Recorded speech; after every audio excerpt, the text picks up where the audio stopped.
fight, yeah. We were built to thrive, yeah. I think that we've all had enough, yeah. I think that we've all had enough. Sick of dealing with the old plan. They know that we're calling it wrong. You got me like, oh yeah. I think that we've all had enough. Hey! Oui bon, je sais, je suis en retard. J'avais promis cette vidéo en septembre-octobre 2024. Faites genre on y est encore. 10 mois de retard, c'est quoi même? Personne n'a rien vu. C'est juste que j'ai perdu la motivation et que je me suis mal organisée sur le projet. Et ça tombe bien parce que c'est justement la partie du tutoriel sur comment s'organiser et rester motivé. Ah, attendez, je crois qu'il y a un problème du coup. Restez, je vous promets, j'ai quand même de bons conseils à vous donner.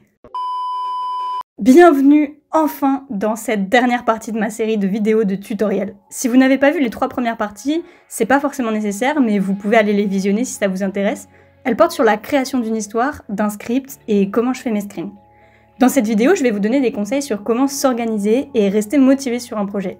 Je vais principalement parler pour les séries gacha, parce que c'est ce sur quoi portait ces tutos à l'origine, mais les conseils peuvent très bien s'appliquer à d'autres projets, bien évidemment.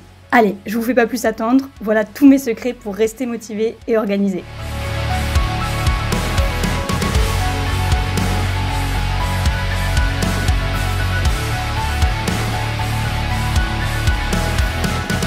Comment se motiver? Malheureusement, je n'ai pas de formule magique. Si vous n'avez pas de motivation de base qui vous pousse à vouloir commencer le projet qui vous tient à cœur, je pourrais pas l'inventer. Je commence cette vidéo en disant que je n'ai aucune réponse ni solution à sa problématique, c'est génial. Je dis juste que ce sera surtout des aides pour rester motivé, entretenir sa motivation, s'organiser pour mener ses projets. Je peux pas créer votre flamme de départ. Ça, elle appartient à chacun de se passionner pour son propre projet et de souhaiter le réaliser. Alors justement, parlons de la réalisation. Je sais que le problème de beaucoup de gens, c'est qu'ils ont de bonnes idées, l'envie de les concrétiser, mais ne trouvent jamais le temps ou la motivation nécessaire. Au final, leur création reste bien au chaud dans leur tête à se développer, mais vous êtes les seuls à en profiter en vous disant « je le ferai un jour, plus tard, quand je pourrai, et ce jour ne vient pas ». Oh oui, je vous vois, vous êtes nombreux à fonctionner comme ça. Et même moi, je suis parfois comme ça aussi. Je vais vous dire quelque chose de très cliché, mais arrêtez d'attendre. Prenez le temps d'aujourd'hui, tout le temps que vous passez à vous dire que vous le ferez plus tard, et faites-le maintenant. Clotilde, coach en développement personnel, j'ai enfin un avenir. Vous voulez acheter ma formation? Mais je vais vous expliquer pourquoi ça peut réellement marcher de procéder ainsi. Vous ne trouverez jamais la motivation en attendant, il faut la créer. En repoussant à l'infini, vous vous habituez juste à la situation et vous vous y confortez. C'est pas forcément grave, mais du coup vous ne ferez peut-être jamais votre projet. Il n'y aura pas un jour magique qui va venir où vous aurez une illumination, un élan, 100% des conditions réunies et vous allez enfin vous y mettre. Enfin si, ça peut éventuellement arriver, mais c'est pas courant. Et même si ça arrive, c'est pas nécessairement une bonne chose d'attendre cette illumination. Car il se pourrait qu'elle ne dure que quelques instants où vous serez ultra productif avant de vous relasser de la tâche. La seule méthode efficace à mes yeux, c'est de s'y mettre. Après, je rappelle qu'il ne s'agit que de mon expérience et je dis pas que c'est facile. Vous pouvez par exemple vous fixer un jour et vous dire « Allez, ce jour-là, je commence à organiser mon script et noter tout ce que j'ai inventé de mon histoire. » Le lendemain, je commence à rédiger les premières scènes. Après-demain, je cherche les backgrounds dont j'aurai besoin. Faire les choses, ne pas rester au stade d'imaginer. C'est toujours plus tentant de glander, c'est vrai, mais pensez aux résultats, pensez à ce que vous voulez et ce dont vous rêvez peut-être depuis des semaines, des mois, voire des années. Et au lieu de vous décourager face au travail que ça représente peut-être, dites-vous que ça n'aura jamais la chance d'être terminé si c'est jamais commencé. Et ce qui est magique, c'est que la motivation vient aussi en faisant les choses. La satisfaction d'avancer un projet qui vous tient à cœur n'a pas de prix comme source de motivation, je vous l'assure. Bon, une fois qu'on s'est lancé dans son projet, on a fait le plus dur. Mais il s'agit de s'y tenir, et pas de retomber dans ses habitudes de procrastination et d'abandonner à cause de la charge de travail ou parce qu'on s'en lasse. Alors une chose qui va être primordiale, c'est de s'organiser. Ok, première clé de l'organisation, bien ranger, ça aide à être efficace. Ouah, c'est vraiment moi qui suis en train de dire ça, j'y crois pas. Non mais vous êtes en train d'écouter la personne la plus bordélique de sa famille vous dire que ranger c'est important pour être efficace. En vrai, mon bordel est organisé. Ouais, je sais, c'est l'excuse de tous les bordéliques. Mais elle est vraie! Le temps que je gagne à avoir organisé tous mes backgrounds par thème. Et puis je range toutes mes notes d'une même série dans des dossiers. Comme ça, quand je me décide à travailler, j'ai tout sur place si j'ai besoin d'informations. J'ai une note pour le squelette de l'histoire, une note avec des informations sur tous les personnages, une note avec les scènes pas finies dans le désordre, une note avec des musiques qui m'inspirent des personnages ou des situations de l'histoire, et la note officielle du script. Plus votre espace de travail sera organisé, plus vous serez efficace. Il n'y a pas de secret. Ensuite, une autre chose importante avant que je rentre dans le plus concret, accordez-vous des pauses. C'est encore moi qui dis ça, ouais. Sachez bien que pour l'intégralité de cette vidéo, la devise ça va être « faites ce que je dis, pas ce que je fais ». En réalité, même moi j'en fais, parce que c'est primordial, sinon on sature et on n'arrive plus à trouver la motivation de continuer.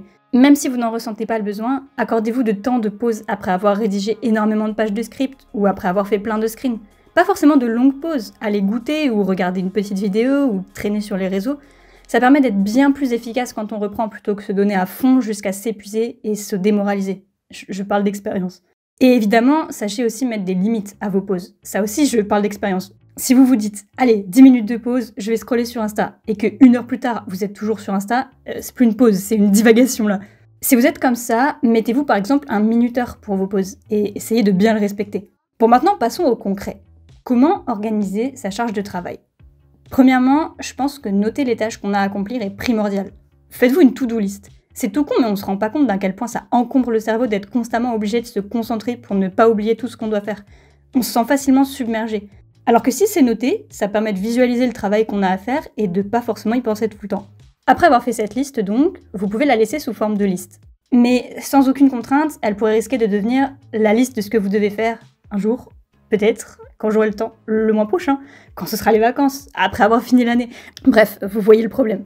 Vous pouvez alors en faire un planning bien strict et précis, avec lundi je fais tel truc, mardi ceci cela, mercredi, etc. Certains fonctionnent très bien avec un tel planning, mais il est difficile d'en construire un cohérent et surtout respectable. Ne pas réussir à respecter son planning peut très vite démoraliser ou vous amener à de la pression ou un sentiment de surcharge et vous faire perdre tout plaisir créatif. Mais ne vous inquiétez pas, j'ai une troisième alternative que j'utilise personnellement. Je transforme ma liste en semi-planning.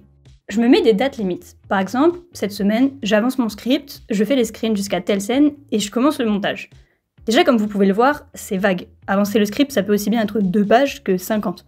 Mais peu importe que ce soit 2 ou 50 pages, je dois simplement avancer le script. Je dois, à un moment dans la semaine, m'y mettre impérativement, et au moins écrire quelques lignes. Si je suis pas vraiment motivée, ce sera 2 pages, mais si après m'avoir donné un petit coup de pouce en m'y mettant, je m'y plonge, je pourrais en tirer 50 pages. Je trouve cette méthode plus indulgente que le planning strict, mais plus efficace que la simple liste sans échéance. En revanche, ce fonctionnement demande une rigueur sur un autre point important de l'organisation, savoir prioriser.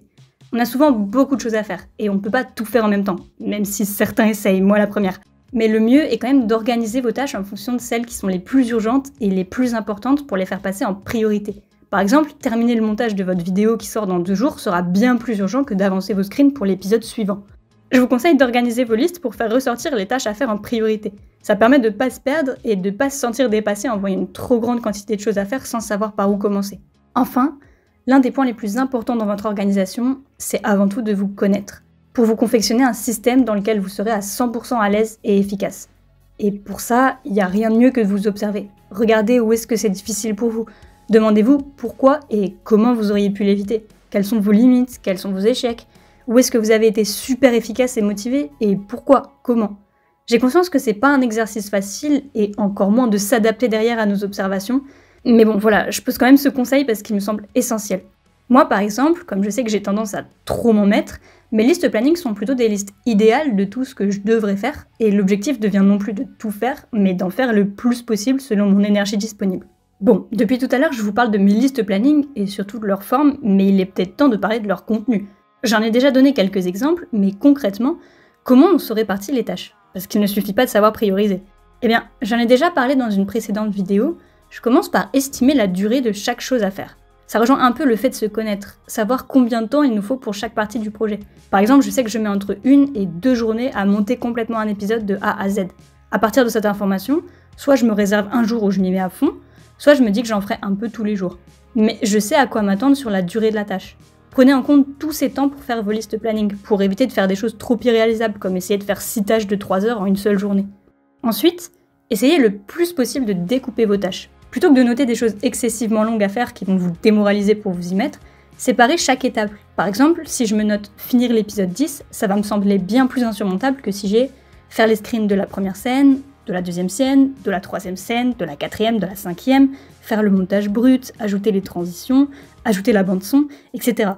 À chaque fois que j'aurai fini une étape, je pourrai aller cocher une case et avoir la satisfaction de progresser, et même de voir mon avancée vers l'objectif. Je sais pas si vous le savez, mais le cerveau fonctionne par récompense. Ça peut sembler futile, mais c'est motivant de constater qu'on avance, même en cochant simplement une petite case. Alors n'hésitez pas à diviser en autant de cases qu'il le faudra vos plus gros projets. Par ailleurs, vous n'êtes pas obligé de faire les choses dans l'ordre. Je vous ai décrit les étapes de création dans mes tutos précédents, comment je concevais l'histoire, puis j'écris le script, puis je cherche mes backgrounds pour les screens, et enfin je fais le montage. Bon, évidemment pour monter, il faut avoir les screens qu'on veut monter, et pour faire les scènes, il faut en avoir fait le script. Ça va de soi. Ces étapes ont quand même un ordre logique. Mais n'attendez pas forcément d'avoir fini le script complet d'un épisode avant d'en commencer les screens, ni d'avoir fini tous les screens pour faire le montage. Ce que je veux dire, c'est ne vous bloquez pas sur une étape qui vous insupporte trop. Parfois, aller avancer autre chose vous redonnera la motivation nécessaire pour y revenir plus tard. En fait, pour être le plus efficace possible, je sépare les tâches en fonction des ressources qu'elles requièrent. Ce que j'appelle ressources, ça va être le temps, l'énergie, la motivation, l'inspiration, l'imagination. Par exemple, pour écrire le script, il me faut de l'inspiration, de l'imagination, de l'énergie, de la concentration et du calme. Alors que pour faire des screens, il me faut juste de la motivation et du temps. Personnellement, il m'est plus facile de réunir les ressources pour faire des screens que pour écrire le script. Alors si à un moment donné je vois que j'ai tout ce qu'il faut pour faire le script, ça deviendra ma priorité numéro 1. Ainsi, lorsque je suis très inspirée, je saisis l'occasion pour écrire. Et le reste du temps, je le consacre à des tâches qui me demandent moins de ressources. En sachant ça, vous pouvez aussi adapter votre liste planning. Par exemple, durant une semaine où je devrais beaucoup travailler, je sais d'avance qu'il y a peu de chances que j'ai les ressources pour mon script. Alors ça ne me sert à rien de l'ajouter dans les tâches. Je choisirai plutôt de prévoir de m'avancer sur mes screens ou mon montage, et j'essaierai de dégager plus tard des conditions optimales pour travailler le script. Bon, c'est bien beau tout ça, mais parfois les ressources manquent, et on est à court de tout. De temps, de motivation, d'inspiration, d'imagination, bref, c'est le désert. Pour ce qui s'agit du temps, on ne peut malheureusement pas en créer. J'aimerais beaucoup moi aussi, mais c'est impossible. En revanche, ce qui est possible, c'est de ne pas en perdre. Personnellement, lorsque je suis fatiguée, je me retrouve souvent à me perdre sur les réseaux sociaux, par flemme de me mettre à des tâches ou au lieu de me reposer. Là-dessus, c'est surtout de l'autodiscipline qu'il faut, s'éloigner des distractions, se mettre en mode avion ou ne pas déranger, voire les deux lorsqu'on doit être efficace, pour éviter de divaguer toutes les 30 secondes. Oui, c'est pour ça que je suis impossible à contacter. Sachez aussi qu'il existe des applications qui peuvent vous bloquer les autres applis distrayantes, selon vos demandes évidemment. Vous fixez vous-même les limites. Le modèle économique de nos réseaux et applications modernes, c'est de nous faire rester connectés le plus longtemps possible. Alors forcément, c'est facile de se retrouver piégé. Mais la première étape, c'est d'arriver à en prendre conscience, pour ensuite mettre en place ce qui nous permettra de nous en sortir. Pour ce qui est des autres ressources maintenant, comment trouver de la motivation, de l'énergie, de l'inspiration ou de la créativité au milieu d'un désert total ? Eh ben, il va falloir marcher pour trouver un puits. Je suis désolée.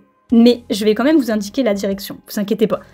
Déjà, si vous avez besoin de vous mettre à quelque chose, mais que cette chose vous saoule un peu, on peut se stimuler en se proposant un cadre qui donne envie de s'y mettre.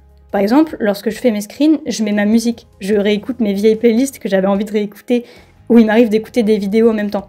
Vous pouvez vous prendre quelque chose à grignoter, par exemple, vous installer sur votre lit, dans un plaid. Bref, créer un environnement qui soit attirant et donc motivant à la tâche.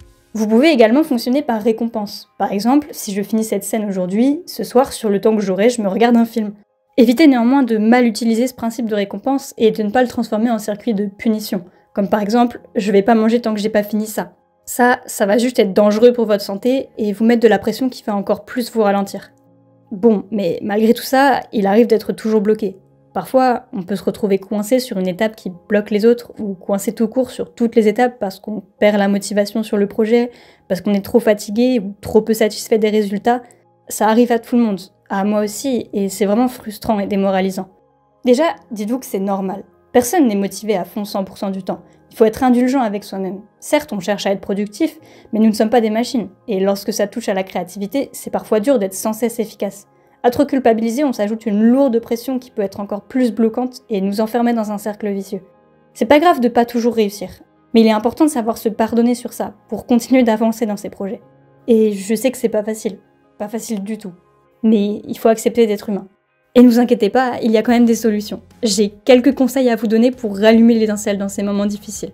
Je l'ai déjà dit, le cerveau humain fonctionne par récompense. Lorsque vous accomplissez quelque chose, des hormones se libèrent qui vont faire que vous serez satisfait et vous donneront la motivation de faire plus, parce que vous aurez envie inconsciemment de retrouver cette sensation de satisfaction. Accomplir un objectif vous procure de la satisfaction et de la motivation. Dans les moments où vous n'arrivez donc plus à accomplir les grosses tâches de votre projet, vous pouvez donc vous poser pour faire des plus petits objectifs pour relancer la machine. Par exemple, moi, lorsque je suis trop fatiguée et démotivée, je fais des edits de mes personnages et de mes histoires. C'est assez rapide à faire, j'ai donc la satisfaction d'accomplir quelque chose qui me remotive à aller me remettre sur l'histoire. Ensuite, vous pouvez également vous rappeler vos sources de motivation de base. Pourquoi vous faisiez ce projet ? Dans quel but ? Qu'est-ce qui vous amène de positif dans votre vie au quotidien ? Et éventuellement, est-ce que l'une de ces sources de motivation est exploitable ? L'une de mes grandes sources de motivation, c'est vous, ma communauté, avec qui je peux partager mon univers et échanger.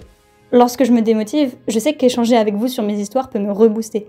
Faire des FAQ, vous parler sur le serveur, parce que ça me rappelle en partie pour qui et pourquoi je fais ces histoires. Et ça me donne envie d'en créer plus pour avoir encore plus de matière à discuter avec vous tous. Autre chose que je fais également que vous pouvez faire, c'est re-regarder ce qu'on a déjà fait, se rappeler de ce qu'on a déjà accompli. On prend pas toujours le temps de le faire, mais dans les moments un peu creux, ça peut vraiment aider. On peut aussi regarder ce que font les autres. Voir les autres, ça motive aussi des fois. Ça peut nous permettre de trouver de l'inspiration dans leurs travaux, ou se poser pour s'ouvrir à de nouveaux univers. Et puis, il y a plein d'autres méthodes. Aller se balader, marcher, sortir, faire autre chose. La création, c'est pas magique. Si rien ne vous vient, ça ne sert à rien de forcer les choses. On sera pas forcément fier de ce qu'on a fait, et ça peut nous démoraliser encore plus. Il faut prendre le temps de laisser l'inspiration revenir. Mais je sais que ces moments de blocage peuvent être très angoissants. Surtout s'ils durent. Et surtout si, comme moi, vous avez commencé à partager votre histoire à un rythme précis. Et qu'à présent, une communauté vous attend pour la suite.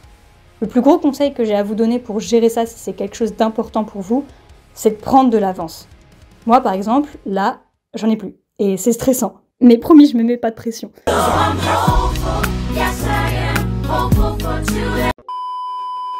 Avant de commencer à sortir une série, je m'assure toujours d'avoir une avance convenable qui me permette de gérer les contraintes du calendrier. Ça me permet aussi d'être plus sereine si je suis moins efficace durant une période. N'oubliez pas qu'en partageant vos histoires au grand public, vous engagez une audience. C'est normal que les gens veuillent voir la suite. Ça prouve que ce que vous faites plaît et que ça a du sens. Vous pouvez choisir d'ignorer tout ça et d'aller à votre rythme, peu importe si vous ne sortez qu'un épisode tous les ans, mais c'est sûr que ce genre de fonctionnement peut décourager les autres de continuer à suivre votre aventure. La vidéo est déjà longue et je pars un peu hors sujet, donc je vous renvoie à cette vidéo que j'ai faite il y a très longtemps si vous voulez plus de conseils sur comment gérer YouTube. Elle est peut-être pas 100% à jour, mais je crois me souvenir qu'elle donnait de bons conseils. Au final, n'oubliez pas que c'est dur d'aller jusqu'au bout d'une histoire. Rares sont ceux qui y arrivent. Quand je vois le nombre de séries gacha avec du potentiel, de l'investissement, voire même parfois une équipe entière qui reste à jamais inachevée, j'admire très sincèrement ceux qui finissent leurs histoires. Et j'en fais partie. Ouais, je m'admire. Je veux dire, je suis bien placée pour savoir à quel point c'est beaucoup de travail et long et difficile. Avant de faire du gacha et de terminer des séries, vous n'imaginez sûrement pas la quantité d'histoires que j'ai pu commencer et ne jamais mener à bout. Mais rien n'est impossible, et je suis certaine que vous aussi vous en êtes capable. Croyez en vous, croyez en vos projets, lancez-vous, essayez, et un jour je suis certaine que vous pourrez vous applaudir. Je vous laisse donc maintenant à vos créations, prenez soin de vous, et moi j'ai hâte de découvrir vos histoires.